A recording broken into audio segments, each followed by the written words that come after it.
বাংলাদেশের আসল পরিচয় ইসলাম।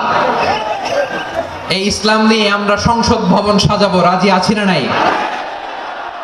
এরকম ভালো মানুষ আমরা হতে চাই কি চাই না? মানুষকে যত্ন নিলে মানুষ যে কত ভালো হয় আপনি কল্পনাও করতে পারবেন না। এই যে আপনাদের যশোরে যে ভালো ছেলেগুলো আছে, যে ভালো তরুণগুলো আছে, যে যুবকগুলো আছে, যে ভালো আলেমরা আছে, ভালো নেতারা আছে, সবাই যদি তাদের মতো হতো, পুরো যশোরটা একটা জান্নাতের টুকরা হয়ে যেত। আওয়াজ করে বলেন ঠিক কিনা?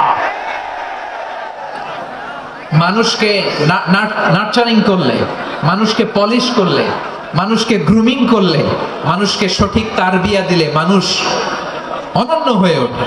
প্রতিটি মানুষ অনন্য। আমি অনন্য, আপনি অনন্য, আমরা সবাই অনন্য।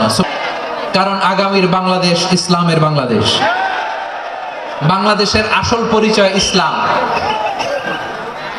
বাংলাদেশের আসল পরিচয় কি? সবাই বলে না। বাংলাদেশের আসল পরিচয় কি?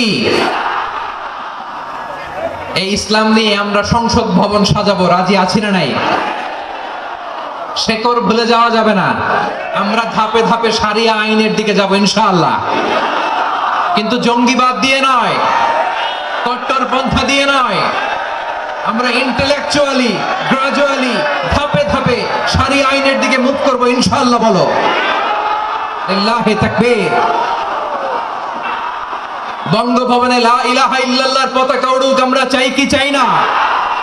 প্রতিটি জেলা অফিসে, ডিসি অফিসে লা ইলাহার পতাকা ঝুলুক, আমরা চাই কি চাই না?